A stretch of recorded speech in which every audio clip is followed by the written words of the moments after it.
Olá, aluno! Voltamos com mais um bloco do nosso curso aí sobre o sistema operacional Linux, o tão temido Linux, que já não está tão temido assim, tá? Os blocos anteriores você conseguiu entender, conseguiu captar a informação, pegar a ideia como o examinador cobra em prova, né? Como é que as questões vêm. É isso, é treinar, é fazer muitas questões em cima do que a gente está vendo aqui na aula, ok? Nós vamos retomar aí as características do Linux, continuar, né? O que o Linux tem, o que não tem, o que a gente tem que saber para as provas, tá?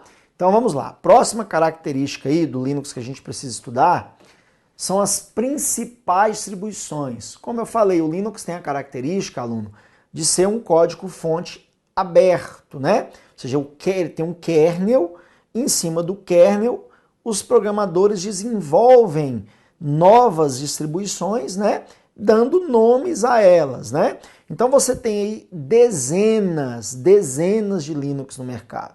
Linux que pegaram, fizeram sucesso, Linux que não pegaram, não fazem mais sucesso, não são mais usadas. Então às vezes eu posso falar um nome aqui que já não está tão na moda, já meio que foi descontinuado, mas não quer dizer que já não seja citado em concurso.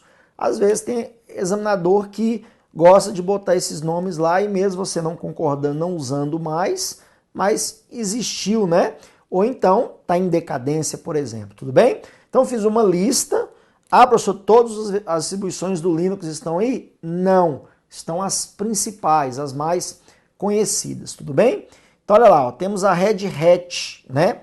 Esse Linux, por exemplo, ele é uso comercial, Linux muito usado em ambiente corporativo. A Ubuntu, que eu já dei a dica para você, para utilizar ela, para mim é a versão mais assim fácil de operar do Linux, é uma versão muito enxuta e muito tranquila de operar, tá?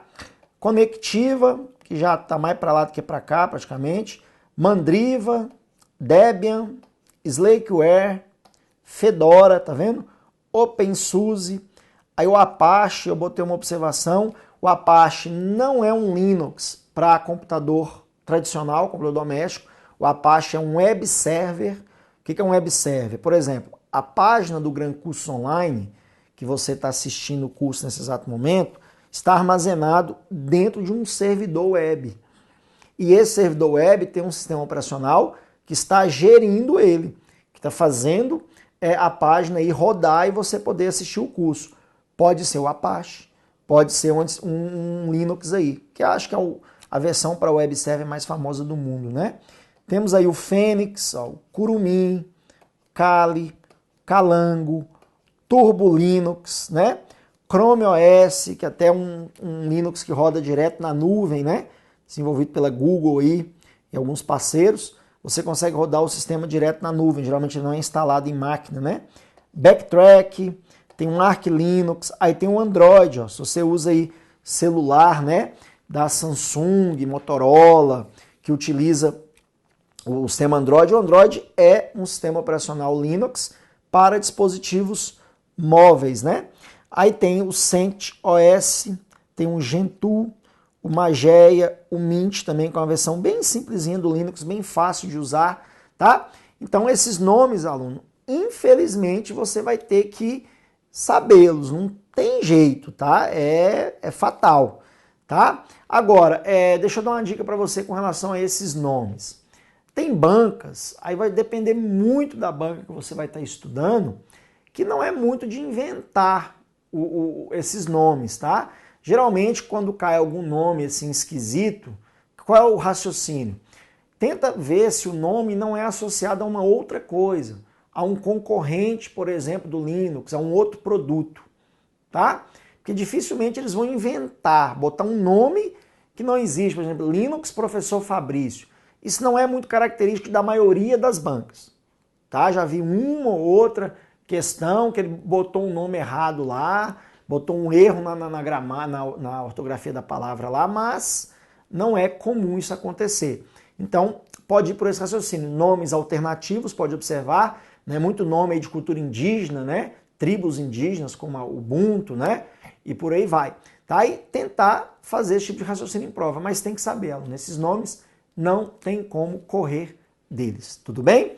Então, vamos ver o que isso aí já caiu em prova sobre essas distribuições do Linux. Ah, e tem aqui também os pacotes de instalações. O que seriam esses pacotes de instalações? Quando você baixa um Linux na internet, ele vem dentro de um pacote. Ele vem um arquivo, que é como se fosse um arquivo de instalação, que vem com uma extensão que é de acordo com as distribuições que você está baixando. Então, por exemplo, você tem o pacote .deb, que é usado pelas distribuições derivadas do Debian. O Debian, essa distribuição do Linux, ela tem derivados, por exemplo, lá o Ubuntu, o Kubuntu, que eu não citei lá, mas é uma distribuição, e todas as inúmeras distribuições baseadas neles, tá vendo? Ou seja, então você baixou lá, por exemplo, o Ubuntu, ele vai vir num pacote conhecido como .deb, que é a derivação desse Debian, né? Tem o RPM, que são usados pelas distribuições derivadas do Red Hat. Quais são? Por exemplo, Fedora, o Mandriva e outros, né? Esses pacotes aqui derivados, que era para continuar aí, tudo bem? E tem o .tgz, que são usados pelo Slackware e derivados. Então, às vezes você baixou lá, pô, baixei lá uma distribuição que a instalação é .deb, então você está usando um derivado aí do Debian. Então, quando eu baixei o Ubuntu, ele vem num pacote de instalação conhecido como Deb, tá? Então é importante saber, esses são os mais conhecidos aí, o Deb, RPM e o TGZ. Perfeito?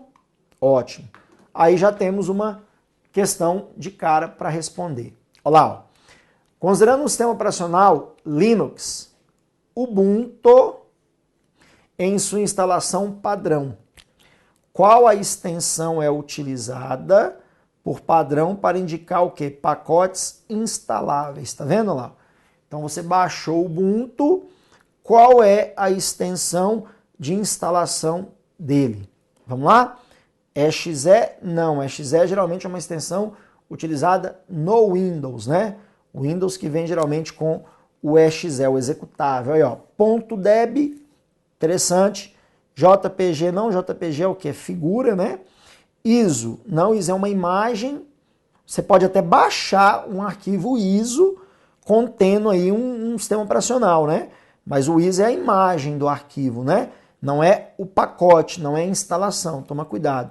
.bat é um executável também muito utilizado no Windows, tá?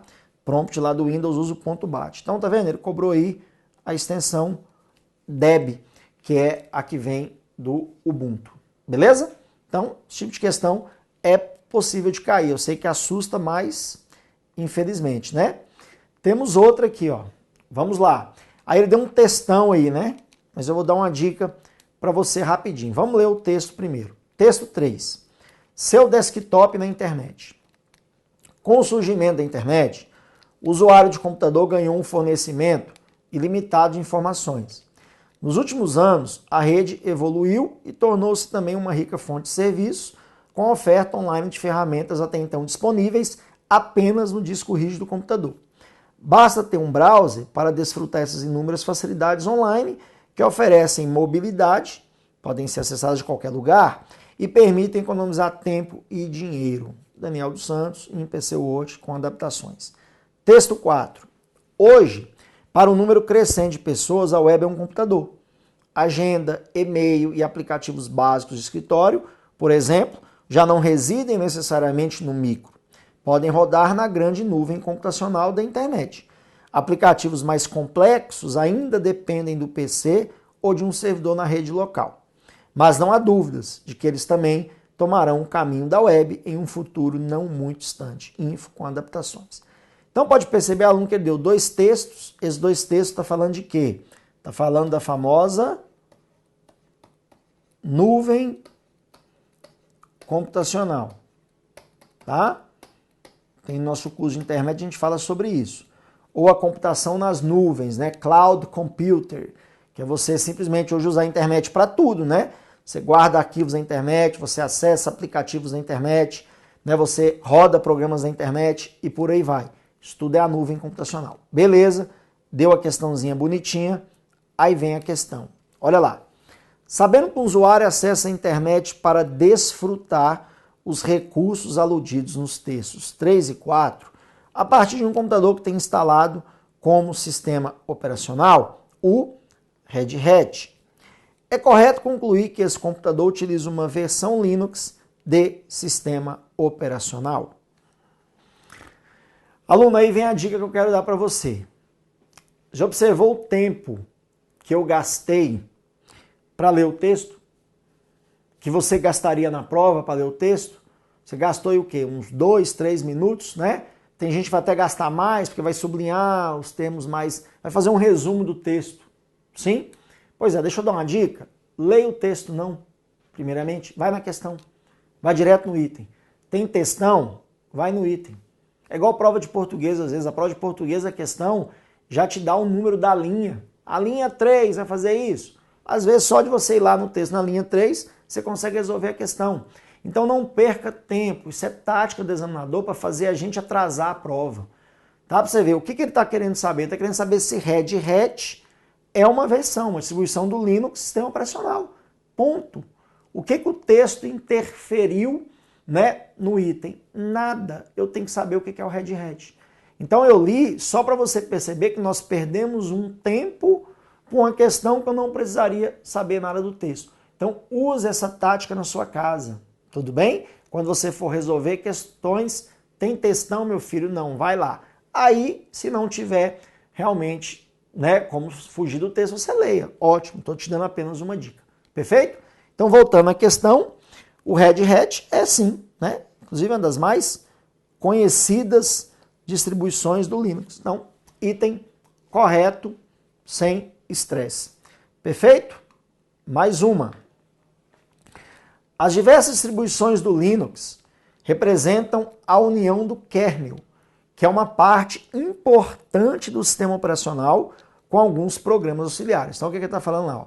As diversas distribuições do Linux representam quem? A união do kernel, aí a palavrinha-chave, que é uma parte importante do sistema operacional, ou seja, o núcleo, com alguns programas auxiliares. Lembra?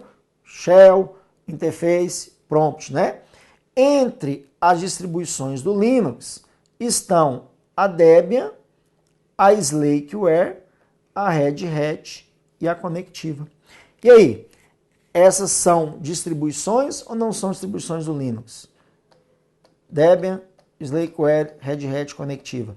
Qual o raciocínio que eu faria na prova? São nomes aí usados em Windows, em Office, nomes concorrentes? Não, são nomes estranhos, eu nunca vou falar nesses nomes às vezes. Cara, eu não marcaria errado numa questão dessa, pelo fato de eu não conhecer esses nomes. No mínimo, eu deixaria a questão em branco, no mínimo. Não marque errado, porque você nunca ouviu falar em Debian, tá? Por favor. Mas como nós ouvimos falar e estudamos todas elas, questão correta. São grandes distribuições do Linux aí no mercado. Perfeito, aluno? Mais uma. Fedora, OS X, Red Hat, Solaris e Ubuntu. São sistemas operacionais que utilizam kernel Linux. E aí, aluno? Tá vendo? É a dica que eu dei. Ele não inventou nome, não tem nenhum nome inventado aí. Você não conhece, deixa em branco. Mas se você conhece, ó, olha aqui, ó, que eu já pegaria um erro aqui, ó. Aqui e aqui, tá vendo? Porque eu conheço os nomes. OS X é o sistema operacional usado pela maçã, pela Apple. Os computadores da Apple usam OS X, que inclusive é baseado em Unix, né, o OS X, mas é da Apple, né? E o Solaris é um sistema operacional da empresa chamada Sun, né? Que é uma empresa famosa aí em criação de softwares, tá? Então, aluno, OS X e Solaris não utilizam o kernel do Linux, tá? E outra coisa, são distribuições, né? Tudo bem, são sistemas operacionais e outra, o Linux utiliza um kernel também do Unix, né? Mas enfim, o OS X e o Solaris já pega como errada, tá? Tá vendo? Ele não inventou, ele apenas colocou nomes de outros sistemas operacionais no meio da questão para deixar ela errada. É esse conhecimento aí que o examinador pediu. Tudo bem, aluno? Tranquilo até agora? Beleza? Sobre as distribuições? Então vamos seguir. Vamos entrar na parte agora um pouco mais chata do Linux, que eu acho que é o terror aí dos candidatos. Essa é a parte seguinte, eu vou chamar muito a sua atenção. É o diferencial. Tenta seguir minha dica. Vai no que eu estou te falando, tá? Muitos candidatos, realmente, a parte de informática ela é um pouco deixada de lado. Tem candidato que não, vou focar só em determinada matéria, estudar, que é a matéria que vai chover na minha prova, chega lá e cai 3 itens, né? A informática cai lá 20 e tantos itens. E geralmente, se tiver Linux, vai pedir o que eu vou explicar agora, não tem jeito. Então não deixe de estudar. É chato? É chato. Principalmente você que está vendo pela primeira vez, você que não tem muito ainda contato com a informática. Mas, aluno, é o que faz o diferencial na hora da sua prova, que eu vou explicar. Sabe aquela questãozinha que ficou faltando para eu entrar lá no órgão dos meus sonhos? Pode ser essa questão do tema nosso aí futuro. Tudo bem? Estude. O que eu estou querendo dizer? Isso que vai jogar na sua tela aí agora. Ó. Você vai ter que estudar isso, aluno. Olha lá. Famoso prompt de comando, que nós já comentamos por alto, mas eu não adentrei, né? O prompt de comando é essa tela preta que está aí na sua frente, né? Pode observar onde não existe nada gráfico, é tudo conteúdo textual, né? Prompt, onde você tem que digitar um comando no teclado, dar Enter e o comando ser executado. Você pode ver que eu dei um comando aqui, ó. Tá vendo que eu circulei aí? E aí estão os resultados desse comando. Tá vendo? No Linux, o prompt ele pode variar, porque o Linux é aberto e são várias distribuições, como nós já vimos, né? Quais são os principais prompts de comando do Linux? Você tem o SH, Shell Script, o Bash, Terminal, Console, né? São esses nomes que podem estar caindo em prova. Infelizmente, o examinador vai te pedir o uso desses comandos em prova. Aí, vem comigo aqui para eu poder te explicar. Esses comandos, como é que você vai estudá-los? Se você tiver o Linux, tá? Você pode digitar um comando. Você abre o prompt do Linux, digita um comando chamado help, tá? Ele vai listar para você os comandos que são aceitos, passe a limpo para o caderno, tá? Caso você não tenha o Linux e nem quer ter, o Windows 10, agora nas suas novas atualizações, já tem a opção de ter o Linux dentro do Windows 10, ter o prompt do Linux. Então você pode ter o Linux dentro do Windows, tá? É só atualizar o seu Windows 10, ou então joga no Google, prompt do Ubuntu no Windows 10. Ele vai te explicar como é que atualiza e como é que baixa. Digita lá help e vai estudar, tá? Ou então tem um outro comando chamado man, que vem de manual. Você digita o comando man, mas você tem que saber qual comando que você quer que ele explique. Então você coloca lá man e o comando ls. Ele vai te dar explicações detalhadas sobre o comando ls, ou seja, o manual do comando, tá? Então se você tem acesso ao Linux, estuda pelo próprio prompt, tá? Agora se você não tem acesso, você vai precisar ter uma lista boa aí de comandos, né? Eu disponibilizo aí essa lista para você aí no material, tá? Onde você vai poder o quê? Pegar essa lista de comandos e passar limpo para o caderno. Não tem jeito, tem que passar essa lista a limpo, aluno. Os comandos são geralmente abreviaturas de palavras no inglês. Então, se você tem facilidade no inglês, muitos comandos você consegue matar por tradução, tá? Outros nem tanto, mas a maioria, posso dizer 80%, 90% sim, tá? Então, estude, não tem jeito, tem que ter um caderninho aí lotado desses comandos ali e faça muitos exercícios. Por quê? Os exercícios vão reforçar, você vai ter uma ideia de quais comandos que caem mais e qual que é a alegria. Esses comandos se repetem muito, aluno, muito. Você pega em uma lista de questões, vai ver muitas questões cobrando os mesmos comandos. Então isso facilita um pouco a nossa vida, ok? Então deixa eu fazer um resumo para você, para a gente seguir sobre esses comandos aí do prompt. Olha lá, eu botei os principais, tá? Não são todos, porque são muitos e muitos comandos, né? Então coloquei lá os principais, tá vendo? Se eu digitar o comando cal, ele vai exibir um calendário para mim, o calendário do sistema operacional sai lá. Se eu digitar cd, vem de change directory, ele abre um diretório para mim, ele troca de pasta, né? Vai de uma pasta para outra, por exemplo. Se eu digitar o chmod, a gente vai precisar desse comando aí daqui a pouco, é um comando para alterar as permissões dos arquivos, ou seja, você quer tirar ou dar permissões que os usuários podem fazer no sistema operacional, você usa o comando chmod. Comando cp, tá vendo? CP é a abreviatura de copy, então ele serve justamente para copiar um arquivo ou diretório, né? Você bota origem, destino e ele faz a cópia. Grep é um comando para procurar por um texto dentro de um arquivo, né? Você quer saber um texto dentro de um arquivo qualquer, você coloca grep, é uma palavra, uma frase, ele vai procurar dentro de algum arquivo de texto, né? ls, o ls equivale ao dir do Windows. Lembra lá do DOS, o dir, que é para listar os diretórios? Pois é, o ls faz isso. Inclusive o dir também é usado no Linux, tá? Cuidado. Mas o ls é o mais conhecido, mas o dir também é utilizado. ln, tá vendo? ln é criar links. O que são links no Linux? Atalhos. Aí você tem dois comandos, você tem só o ln, que é o hard link, ou seja, se o arquivo for alterado, o link também será. Ou seja, ele cria um vínculo, né? Como se fosse quase uma cópia, tá? E você tem o ln, corrija aí que esse L aqui é minúsculo, tá, aluno, por favor.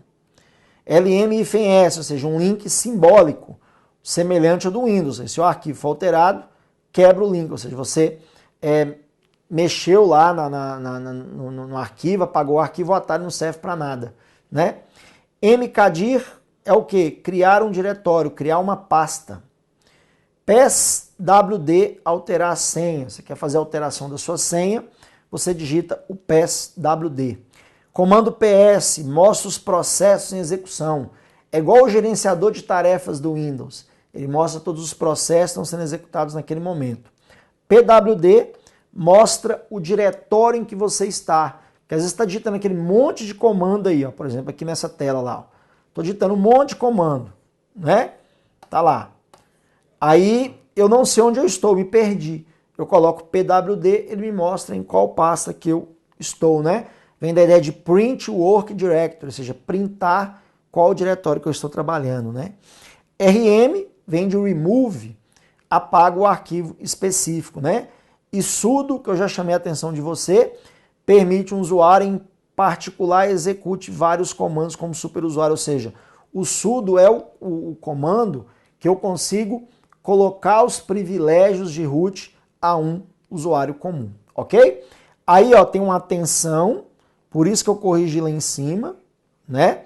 Olha lá, ó, o prompt comando Linux é case sensitive, aluno, cuidado com isso. O que é case sensitive?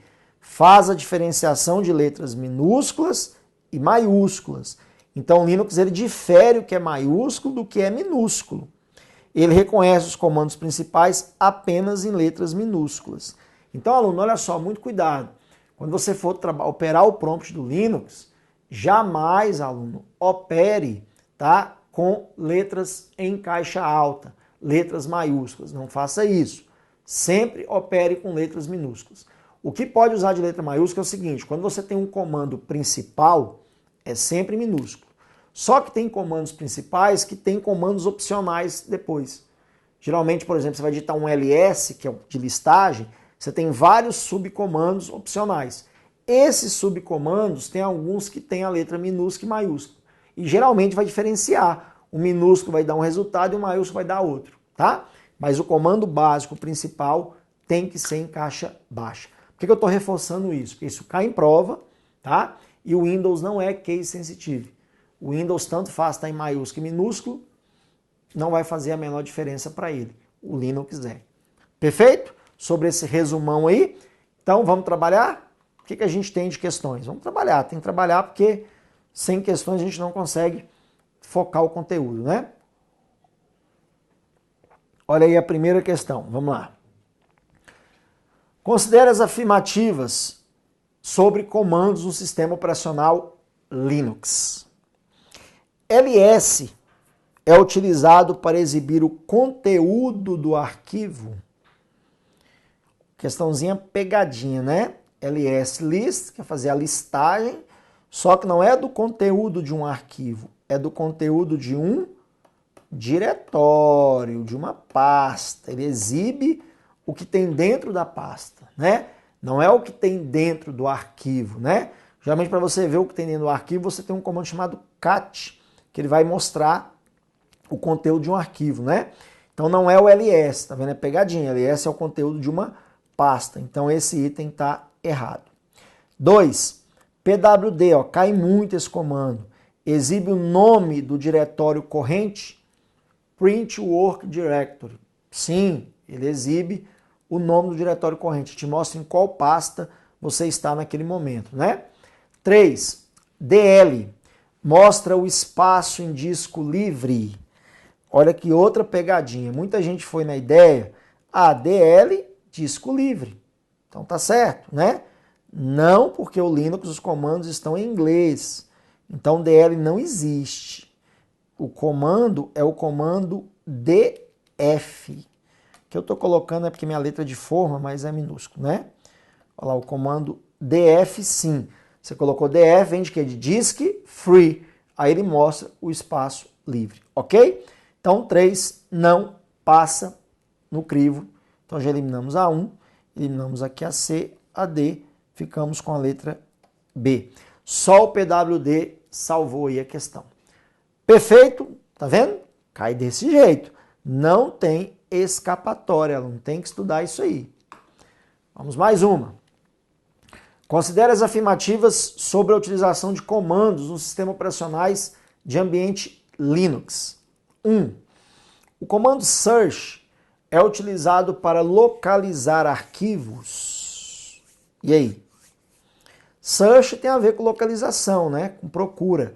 Só que search é um termo muito usado na interface gráfica do Windows. Você tinha lá o search lá do Windows. O Linux não.